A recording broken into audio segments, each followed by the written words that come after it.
राहुल गांधी को इन 272 लोगों की लिस्ट वाले किरदार, क्या आप इनको जानते हैं? इनके बारे में जानते हैं? ये 272 कौन है?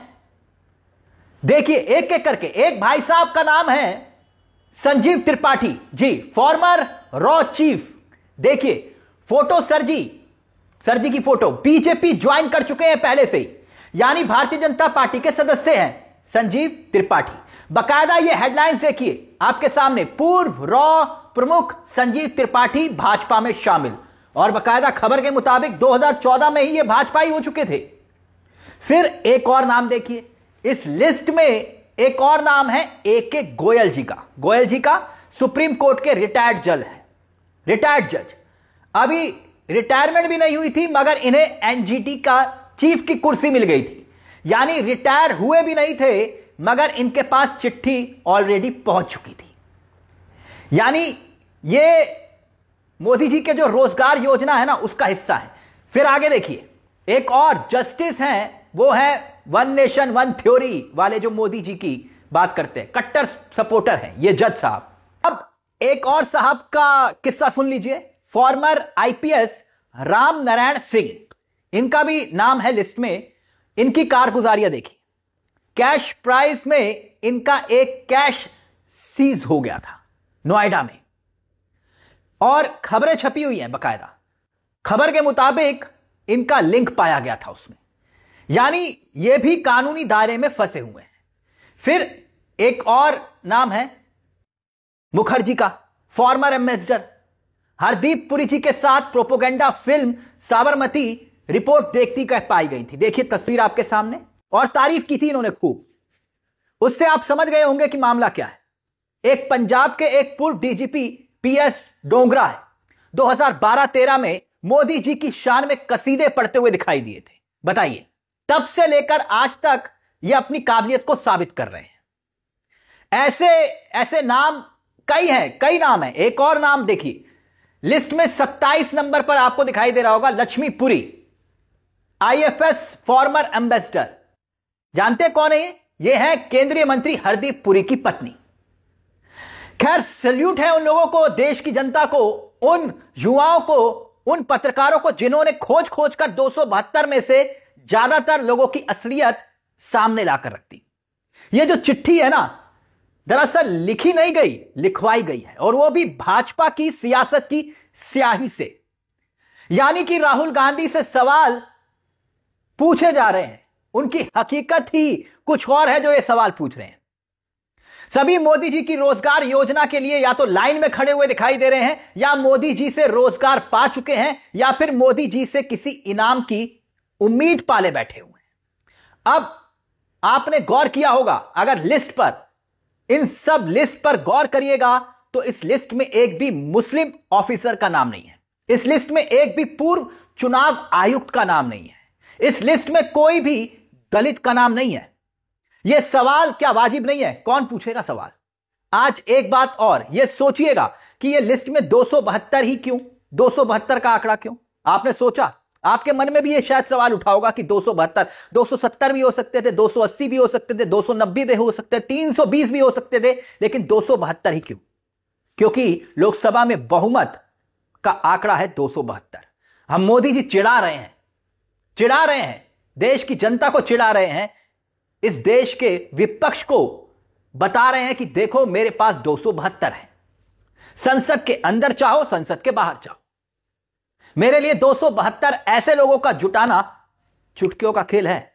अगर यह लिस्ट कल को 543 भी हो जाए ना तो आप हैरान मत होइएगा, क्योंकि लोकसभा में 543, समझ रहे हैं?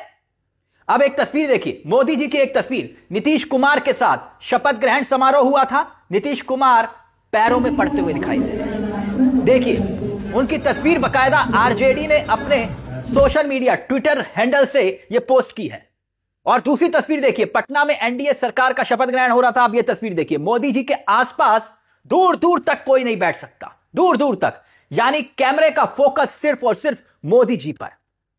अब बड़ा सवाल यह कि जरूरत क्यों पड़ी इन 272 लोगों को मैदान में उतारने की? ज्ञानेश कुमार गुप्ता जी को बचाने के लिए क्या यह जरूरत महसूस हुई कि 272 को उतारो? क्या सिर्फ इसीलिए कि राहुल गांधी ने यह ऐलान कर दिया था कि बेशक हम बिहार में चुनाव हार गए, लेकिन एसआईआर का मुद्दा और चुनाव आयोग को एक्सपोज करना हम छोड़ेंगे नहीं, बल्कि इसको लेकर एक बड़ा आंदोलन करने का आह्वान राहुल गांधी कर चुके हैं। दिल्ली के रामलीला मैदान में रैली करने की तैयारी हो रही है। एक जन आंदोलन के रूप में इस पूरे मुद्दे को बुलाना चाह रहे हैं राहुल गांधी। क्या इसी बात का डर था बीजेपी को? इसीलिए इन लोगों को मैदान में उतारा गया। अब तस्वीरें देखिए आपके सामने, तमाम राज्यों की तस्वीरें हैं, अलग अलग राज्यों की तस्वीरें हैं। विरोध प्रदर्शन किस तरह से हो रहा है आप तस्वीरों में देख सकते हैं। यह विरोध जो हो रहा है ना, यह ज्ञानेश कुमार के खिलाफ है। यकीनन ऐसी तस्वीरें देश की होनहार मीडिया आपको नहीं दिखाएगी, मगर अब 272 में से कई चेहरों की हकीकत तो एक एक करके सामने आने लगी है। वैसे इस लिस्ट को लेकर राहुल गांधी को सलाह है। सलाह हमारी यह है कि राहुल गांधी 272 लोगों की लिस्ट अपनी जेब में डाल ले और अपने सीने से लगा ले, क्योंकि यही 272 अब इनको ऊर्जा देंगे राहुल गांधी को। क्योंकि ये 272 बता रहे हैं कि राहुल गांधी को पूरे सिस्टम से लड़ना है, पूरे सिस्टम से। इन 272 लोगों को लेकर सोशल मीडिया पर हकीकत वायरल हो रही है। यानी सवाल करना था प्रधानमंत्री से, मगर सवाल पूछ रहे हैं 272 राहुल गांधी से।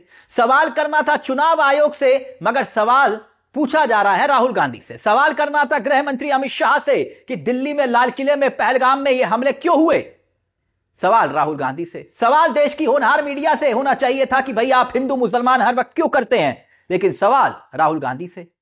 मोदी जी से सवाल क्यों नहीं कि इलेक्शन कमीशन का जो सिलेक्शन होता है इस चुनाव आयुक्त की नियुक्ति का, उसमें बदलाव आखिरकार मोदी सरकार ने क्यों किया। सवाल तो यह पूछा जाना चाहिए था कि आखिरकार चुनाव आयुक्तों पर कोई एफआईआर, कोई कानूनी कार्रवाई ना हो, उससे बचने के लिए मोदी सरकार ने कानून में बदलाव क्यों किया। सवाल तो यह पूछा जाना चाहिए था कि आखिरकार एसआईआर हो रही है और वो भी सिर्फ सिलेक्टेड राज्यों में ही क्यों, खास करके जहां पर बीजेपी के लिए खतरे की घंटी है। ऐसे तमाम सवाल हैं, मगर जवाब एक का भी नहीं। मगर जो लिस्ट सामने आ रही है ना, जो चेहरे सामने आ रहे हैं, वो बता रहे हैं कि कहानी हकीकत कुछ और ही है। ये 272 इसीलिए मैदान में उतरे। और एक बात और नोट कर लीजिएगा, यह आंकड़ा शायद 545 भी हो जाए, 43 भी हो जाए, 44 भी हो जाए, क्योंकि आप जानते हैं लोकसभा में कितने सदस्य हैं। खैर, इस मुद्दे को लेकर अपनी राय हमें जरूर कमेंट बॉक्स में दीजिएगा। आपको क्या लगता है कि यह 272 का मामला है क्या? क्यों आखिरकार यह चिट्ठी सियासत की स्याही से लिखी गई? मुद्दा क्या है, माजरा क्या है? अपनी राय हमें कमेंट बॉक्स में जरूर दीजिएगा। मुझे तिलक चावला को दीजिए इजाजत। चलते चलते दरख्वास्त, चैनल को सब्सक्राइब जरूर कर लीजिएगा। यह मंच आप ही का है जहां पर कलम गुलाम नहीं। नमस्कार, जय हिंद, जय भारत।